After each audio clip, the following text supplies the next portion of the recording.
창세기 44장 27절에서 34절의 말씀을 가지고 서로가 하나가 되려면 이란 제목으로 하나님 말씀 같이 묵상합니다. 어떤 가정에서 5명의 아들이 있었는데 하나같이 효자로 칭찬과 인정을 받았다고 합니다. 그러던 어느 날 어머니께서 갑자기 치매 증상이 있었는데 그것이 굉장히 심해지면서 아무것도 할 수 없게 되었습니다. 당시 어머니를 모시고 있었던 장남이 정말 사정이 쉽지 않아서 차남에게 전화를 걸어서 자초지종을 설명하게 됩니다.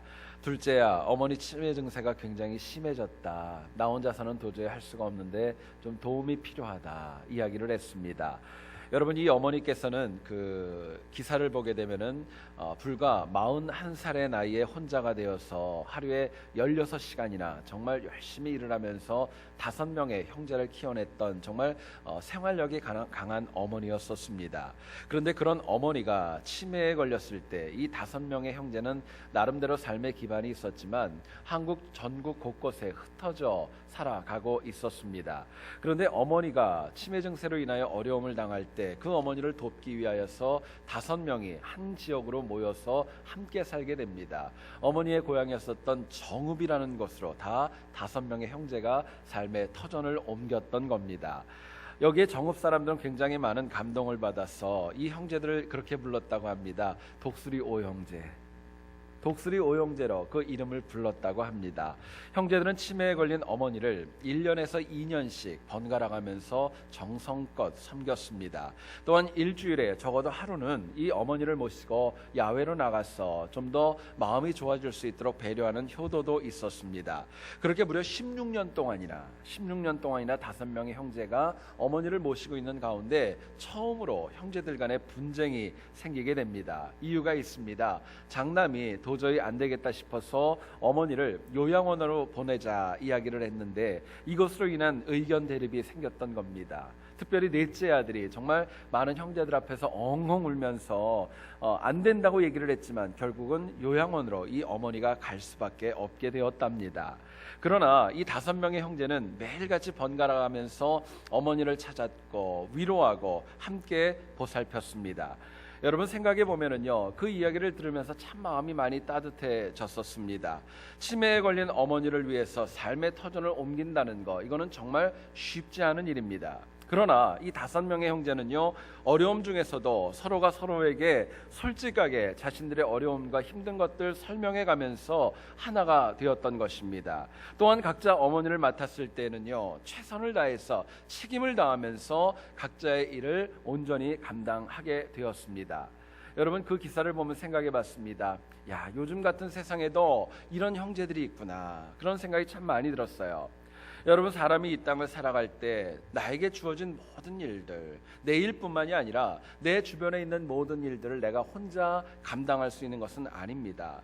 사람들 각자가 힘들고 어려운 일이 적지 않지만 그래도 누군가와 함께 해야 되고 함께 하기 위해서는요, 동역할 때 비로소 정말 나누어지지 않고 서로가 서로를 향하여서 설명할 줄 알고 책임을 다하는 그런 태도가 있을 때 함께 할 수 있고, 그래야 어려움과 많은 문제를 이겨나갈 수 있음을 도전하는 이야기입니다. 여러분, 오늘 같이 읽은 본문의 내용을 가만히 보면 요셉의 형들은 베냐민 막내 아들의 그 자루에서 애굽 총리의 은잔이 발견됨으로 인하여서 망연자실할 수밖에 없었습니다. 형들은 물론 베냐민도 나는 절대로 이 일을 하지 않았다고 항변을 해봤지만은 눈앞에 증거가 나타났기 때문에 그것을 도저히 거부할 수 없고 받아들일 수밖에 없는 상황이었습니다. 여기에 형제 중 가운데 11명의 형제 중 가운데 유독 유다라고 하는 그 영혼이 나서서 요셉 애굽의 총리를 설득하는 내용이 바로 오늘 본문의 내용입니다. 여러분, 요셉은요, 유다의 설득을 다 듣게 됩니다. 사실 본문의 한 부분이고요. 그 긴 내용을 다 듣게 되고 나서 결국에는 그 설득에 감동이 되었고 자신의 신분을 감추었던 그 모습을 다 오픈하고 내가 바로 너희들이 잃어버렸던 요셉이라고 얘기하면서 12명의 형제가 하나님 안에서 하나가 되는 이야기를 저희들에게 성경은 이야기합니다. 여러분, 오늘 본문을 통하여서 야외 예배를 가고 또 저희들이 주님 안에서 어떻게 한 교회를 섬기면서 하나가 될 수 있을까, 하나님이 주시는 메시지를 같이 한번 나누어 보기를 소원합니다. 첫 번째로 생각할 것은요, 우리가 하나가 되려면은요, 상대방을 향해 진실하게 설명할 줄 알아야 됩니다. 설명할 줄 아는 사랑이 있을 때에 서로가 서로 안에서 하나가 될 수 있는 것입니다. 본문의 그 정황을 가만히 보면 내용이 이렇습니다. 요셉은요, 귀양 중에 다시 고향으로 돌아가는 그 형제들을 다시 붙잡아 오게 됩니다. 그리고 그 형제들을 아주 호되게 몰아붙입니다. 특별히 은잔이 발견되어졌던 베냐민, 이 영혼은 앞으로 고향으로 갈 수도 없고 노예로 이 땅 가운데 있어야 된다는 것을 엄하게 경고하게 됩니다. 그래서 그 11명의 형제들 가운데서 유다가 나서서 당시의 정황을 애굽의 총리, 아직은 자기 동생인지도 모르는 애굽의 총리에게 소상하게 설명해 나가는 겁니다. 내용을 가만히 읽어보면 이런 순서입니다. 과거에 이 아버지에게 11번째 아들 요셉이 있었는데 그 영혼을 잃어버림으로 인하여서 아버지의 상처가 엄청나게 컸습니다. 이제 그 동생이었던 베냐민까지 만약에 잃어버리면 아버지가 도저히 견뎌낼 수 없을 겁니다. 또 애굽 총리, 당신이 요구했기 때문에 이번에 두 번째 이곳을 방문하면서 베냐민을 데리고 왔지, 만약에 당신이 원하지 않았다면 안 데리고 왔을 겁니다라는 항변도 하게 됩니다. 여러분, 유다는요 정말 갑작스럽게 붙잡혀 와서 형제들이 당황하고 두려워하는 가운데 침착하게 과거로부터 있었던 사정을 애굽 총리에게 설명하고 또 설명합니다. 처음에 본문을 가만히 성경을 읽어보면은요, 요셉과 이 유다 간에 약간의 언쟁이 발생하게 되지만은요, 이 유다가 설득력 있게 사정을 설명해 나갈 때 요셉은 유다의 설명을 잘 경청하기 시작합니다. 유다는 얘기를 합니다. 우리는 절대로 그런 사람이 아닙니다. 우리가 어떻게 당신의 것을 훔칠 수 있겠습니까? 항변하면서 뿐만 아니라 만약에 이 아이 베냐민이 노예가 되면은 아버지가 너무너무 슬퍼하고 그 아버지가 어쩌면 사망할 수도 있다는 사실을 차분하게 이야기합니다. 여러분, 마침내 오늘 본문이 끝나고 창세기 45장 1절부터 요셉은 자기의 정체를 울고 통곡하면서 자신의 정체를 밝히고 있는 것을 저희들이 봅니다. 여러분, 우리가 어떤 어려운 일에 직면했을 때 그 사정을 제대로 설명하고 또 요약해서 말할 수 있다면은요, 풀리지 않는 문제는 그렇게 많지 않습니다. 정말 설명하면은요 풀릴 수 있는 문제들이 적지 않은 거예요. 이유가 있습니다. 세상의 모든 일들은요 그냥 갑자기 이루어지는 거 없습니다. 그 일이 있기까지의 원인이 있고 과정이 있고 시작이 있기 때문에 그렇습니다. 겉으로 보게 되면은요 절대로 그 일의 원인과 과정과 시작에 관해서 저희들은 절대로 알 수 없습니다. 그러나 이 일이 왜 이렇게 되었고 어떻게 진행되었고 설명하기 시작하면은요 다툼과 갈등이 있었던 것 하나님의 은혜 가운데 풀어 나갈 수 있는 것입니다. 그렇게 이해가 될 때 비로소 서로가 하나가 되어질 수 있기 때문에 그렇습니다. 어린아이들의 동화를 보게 되면 아주 재미있는 이야기가 있어서 소개하기를 원합니다. 여러분, 일반적으로 박쥐라는 짐승은요 어두운 데에서 다니는 짐승입니다. 그리고 갈매기, 해변을 맴돌면서 살아가는 조류입니다. 가시덩굴은요 항상 가시로 지나가는 행인을 이렇게 찌르거나 아니면 행인들의 옷을 붙잡는 그런 모습을 참 저희들이 많이 봅니다. 그런데 여러분, 이 세 어떻게 보면 생물이 이렇게 되게 된 원인이 있답니다. 물론 사실은 아닙니다. 이거는 동화에 나오는 내용인데요. 그 내용을 보면 이렇습니다. 아주 먼 옛날에 박쥐와 가시덩굴과 그리고 갈매기가 함께 사업을 하기로 했답니다. 이 박쥐가요 사업 자금을 갖다가서 열심히 빌려왔고, 가시덩굴은요 옷감을 많이 가져와서 투자하게 되었답니다. 그리고 갈매기는요 구리를 많이 준비를 해가지고 그것을 멀리 가서 팔 계획을 했던 겁니다. 이 셋이 나름대로 사업 계획을 다 하고 나서 배를 타고 바다를 건너 멀리 가게 되는데 큰 풍랑을 만나서 가지고 있었던 것을 다 잃어버리게 되었답니다. 여러분, 이렇게 되다 보니까 그때부터 갈매기는요 자기가 잃어버렸던 구리가 혹시 바닷가로 나오지 않을까 해서 바닷가를 맴돌았다는 거예요. 그리고 이 박쥐는요 채권자들이 자꾸 와서 낮에는 무서워서 꼭꼭 숨어 있다가 저녁에 활동을 한다는 것이고, 이 가시덩굴은요 혹시 저 사람이 입은 것이 내 옷감이 아닌가 해가지고 자꾸 가시로 붙든다는 이야기입니다. 여러분, 아이들의 이야기지만은요 이 이야기를 통해 저희들이 발견할 수 있는 귀한 어떤 도전이 있습니다. 모든 일은요 그냥 되는 거 아니라는 겁니다. 원인이 있다는 거예요. 원인이 있기 때문에 결과도 있다는 것입니다. 그런데 우리가 직면한 어떤 문제도 상대방에게 원인과 시작을 설명해 나가기 시작하면은요, 안 풀릴 일이 없다는 것을 저희들에게 도전하고 있습니다. 여러분, 우리의 삶을 가만히 보시면은요, 사람들과의 오해가 있고 여러 가지 많은 갈등이 있고 또 아픔이 있고 깨진 뭔가를 보게 되면은요, 그 원인을 제대로 설명하지 않아서 하나가 되지 못하는 경우들이 얼마나 많이 있는지 모릅니다. 그럼에도 불구하고 많은 사람들이요, 자기가 가지고 있는 갈등, 어려움들 설명하려고 하지 않습니다. 하나가 되려는 마음이 너무나도 부족하기 때문에 그렇습니다. 많은 분들이 설명해야 되는데 하지 않는 이유를 보면, 변명을 보면 이런 경우가 참 많이 있습니다. 내가 해도 안 들어줄 거야. 설명을 해도 안 들어줄 거야. 이미 끝난 것이라고 나름대로 단정 지어버립니다. 뿐만 아니라 설명해서 바뀔 사람이라면 그렇게 하지도 않을 거야. 이런 얘기도 참 많이 하고요. 또 나는 너무 바빠서 그거 설명할 만큼 그렇게 한가롭지 않아 이야기할 때도 있습니다. 뿐만 아니라 내 생각에 이렇게 설명까지 하면서 도움을 청할 만큼 이거는 큰 문제가 아니야. 나름대로 작은 문제로 축소시켜 버릴 때도 있는 것입니다. 그런데요, 여러분, 설명을 한다는 것, 이것이 과연 무엇인가 생각을 해보면은요, 그것은 내가 타인에게 내 진심을 보여주는 것입니다. 내 진심을 보여주는 거예요. 내가 누군가를 향해서 존중하는 만큼 내 설명은 진실되고 사실적이고 자세하게 이야기해 줄 수 있는 것입니다. 여러분, 어렵지만은요, 설명하면은요, 몰랐던 사실을 알게 됩니다. 마음을 풀 수 있습니다. 진심이 가득한 설명은요, 결국 서로 간에 막힌 담을 헐 수 있는 가장 큰 능력이 있습니다. 이유가 있다면 진심 어린 설명에는 하나님께서 그 가운데 함께 하시기 때문에 그렇습니다. 여러분, 설명 없이 정말 우리가 살다 보면 제일 힘들 때가 있어요. 그게 뭐냐면은요, 너는 몰라도 돼. 무슨 말을 하는데 너는 몰라도 돼 이야기하면은요, 정말 마음이 안 좋고 상처가 됩니다. 이유가 있습니다. 나를 완전히 배제시켰기 때문에 그래요. 그러나 설명하기 시작하면은요, 결국에는 하나가 될 수 있고 막혔던 것이 열어갈 수 있는 것입니다. 저희들이 성경을 보면 아브라함의 종이었던 엘리에셀이라는 인물이 밧단 아람을 방문하게 되어서 이삭의 아내였던 리브가를 데리고 오는 내용을 여러분 아실 겁니다. 당시 엘리에셀은 그냥 가지 않았습니다. 하나님 앞에 간절히 기도하고 갔고 또 기도한 가운데 리브가를 만나게 됩니다.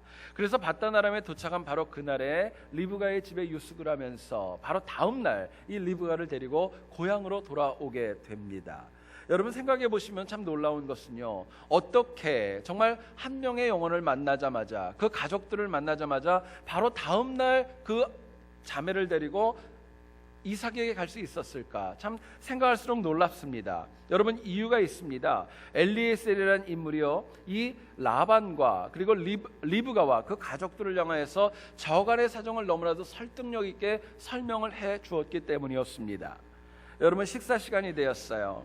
엘리에셀이 생각해 보니까 자기가 기도하고 이루어졌던 일들이 너무너무 오묘하기 때문에 도저히 밥 먹기 전에 그걸 발표해야 마땅했던 것입니다. 그리고 이야기하기 시작합니다. 내가 이곳에 왜 왔고 또 이삭의 아내였던 그 여인을 내가 어떤 목표와 어떤 과정을 가지고 찾았으며 자기가 어떤 사람인지를 정말 소상하게 설명해 나가기 시작합니다.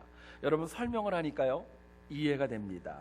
이해가 되니까요, 이 리브가가 이야기를 듣고 전혀 주저하지 않습니다. 결국 처음 본 사람을 따라서 바로 다음 날 따라가는 그런 모습까지도 저희들에게 보여주는 것입니다.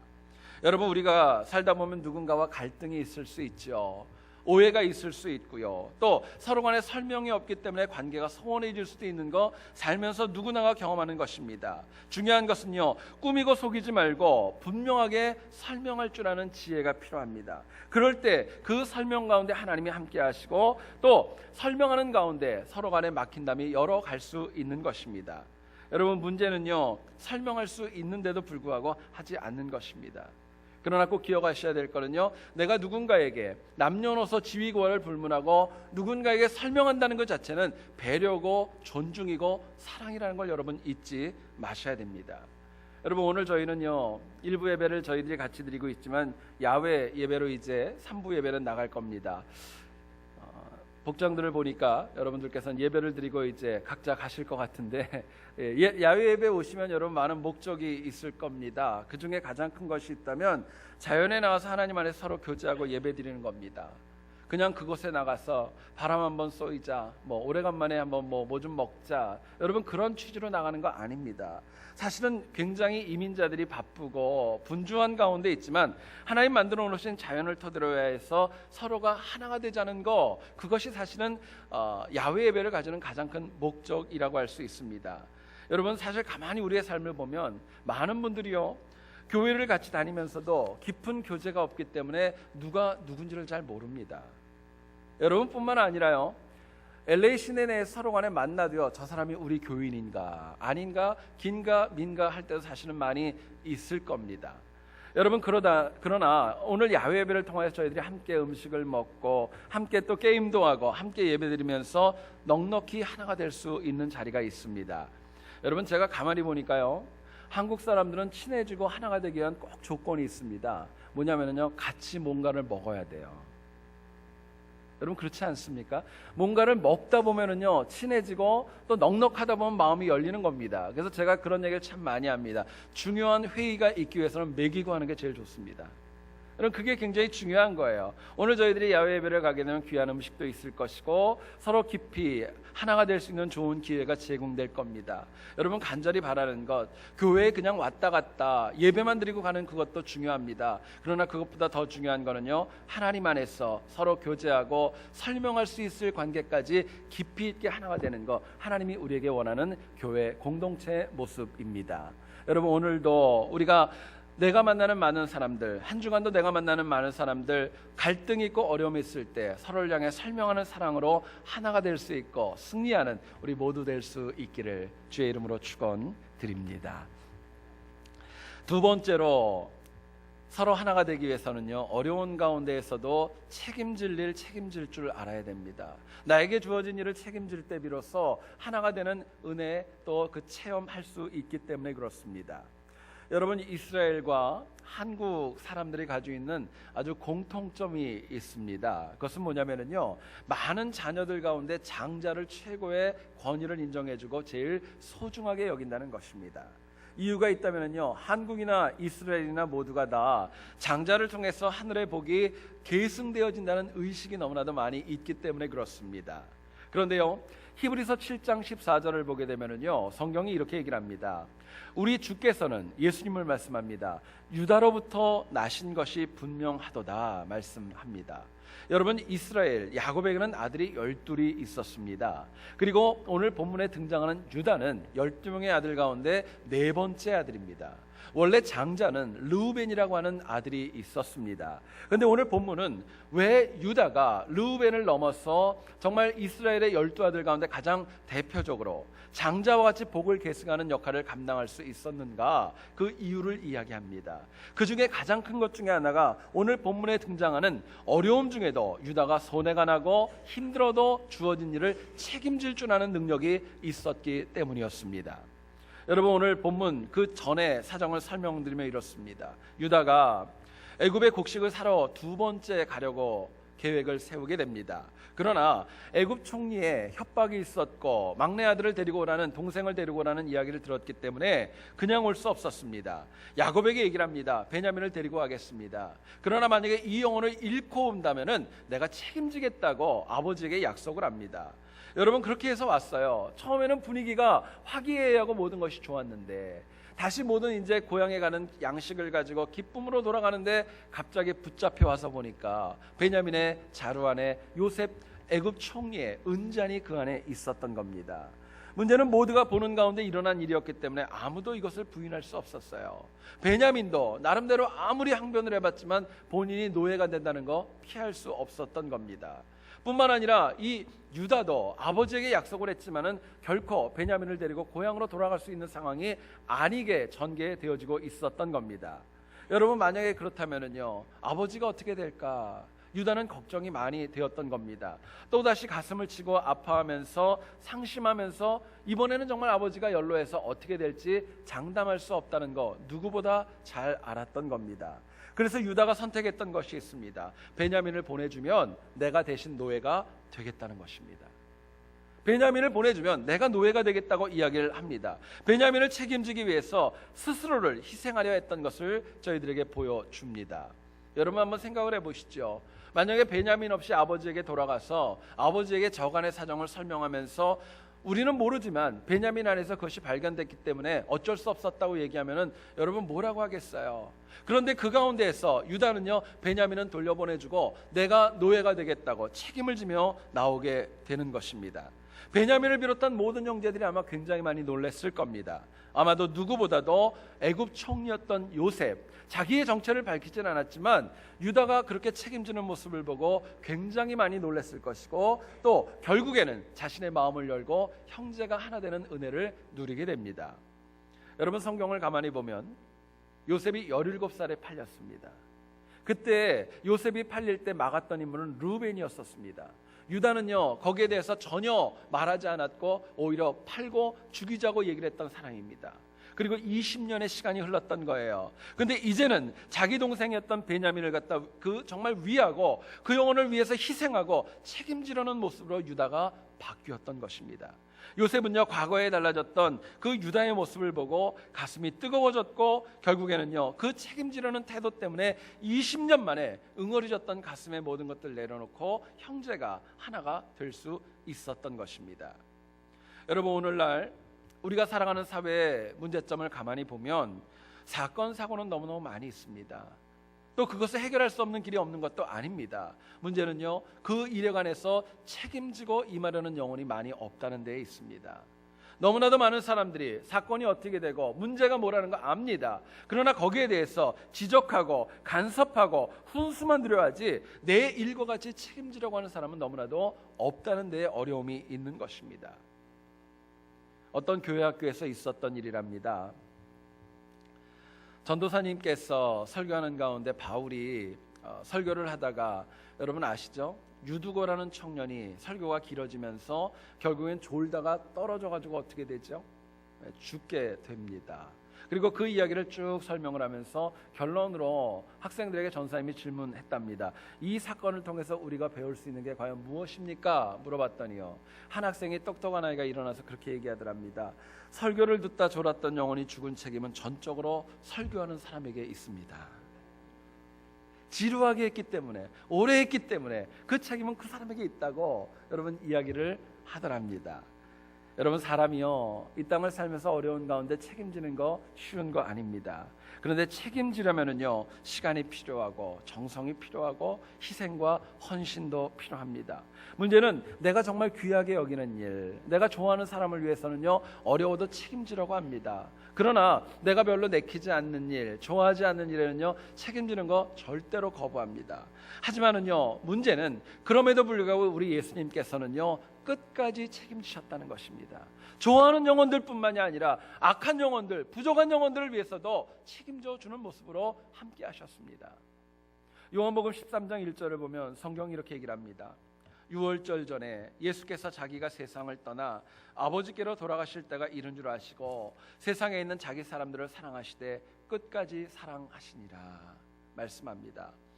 여러분, 우리는 사도들이 오순절 성령 강림 사건을 통하여서 변화된 거 잘 압니다. 그러나 주님의 공생의 시절을 가만히 보면 사도들은 참 철이 없었고요, 무엇보다도 서로 누가 큰지를 얼마나 많이 다투었는지 모릅니다. 심지어는 성경을 보면은요, 주님이 잡혀가시던 그 목요일 날 밤까지, 바로 그때까지도 누가 큰지 서로 다투는 정말 철없는 모습을 이 제자들이 보여줍니다. 근데 주님은요, 그럼에도 불구하고 그런 제자들 사랑하시되 끝까지 사랑하셨다 말씀합니다. 역으로 얘기하면 이런 뜻입니다. 조금 바꾸면은요, 제자들을 책임지시되 끝까지 책임지셨다는 말씀입니다. 여러분, 하나가 되는 책임은 상대방이 그렇기 때문에, 조건적인 이유 때문에 책임지는 거 아닙니다. 여러분들 자녀가 있으실 터인데요, 그 자녀들을 사랑하고 책임지는 이유가 효도하기 때문에 책임지십니까? 말 안 듣고 원하는 대로 되지 않으면 그 아이를 내치는 거 아니지 않습니까? 여러분, 인간도 책임은 오히려 그럼에도 불구하고 내가 해야 될 일이기 때문에 감당하는 겁니다. 해야 될 일이기 때문에 하는 거예요. 그렇기 때문에 책임을 지는 것이 쉽지 않고 힘들고 어려운 겁니다. 그러나 사람은요, 책임질 일을 책임져야 더 나은 미래로 나아갈 수 있다는 거 잊지 마셔야 됩니다. 내가 모든 것을 놓고 안 한다고 그래가지고 내가 편안하게 되는 거, 그거 아니라는 거예요. 책임을 져야 미래가 떳떳할 수 있고 열릴 수 있기 때문에 그렇습니다. 여러분, 그렇기 때문에요, 정말 우리가 하나가 되기 위해서는요, 내가 책임져야 될 일 각자의 처소에서 다 온전히 다 감당을 할 때 비로소 그 공동체가 하나가 되고 힘있게 쓰임받을 수 있는 것입니다. 여러분, 얼마 전에 한국에 참 큰일이 있었죠. 지난 9월 4일 날 노태우 전 대통령이 무려 16년 동안이나 끌었던 그 추징금, 정말 엄청난 천문학적인 액수의 돈을 모두가 다 완납했습니다.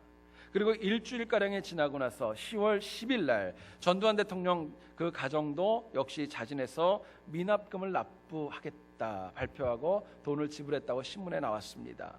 여러분, 누가 봐도 이건 참 기가 막힌 일 아닙니까? 대통령이라는 사람이 퇴임 후에 써야 될 돈을 갖다가 부정적으로 모아가지고 썼다는 거, 모아뒀다는 거, 이거 자체만으로도 굉장히 창피한 일입니다. 그런데도 그 일에 대해서 책임지려 하지 않고 회피하려고만 합니다. 불과 여러분 16년 동안이나 그걸 숨겼던 거예요. 신문을 보니까 전두환 씨의 큰아들이 나와가지고요, 국민에게 사과했던 내용을 보니까 불과 딱 2분이었었습니다. 여러분, 16년 동안을 갖다 그렇게 해놓고 나서 2분 사과하고 들어간다는 거, 이건 말도 되지 않는 일입니다.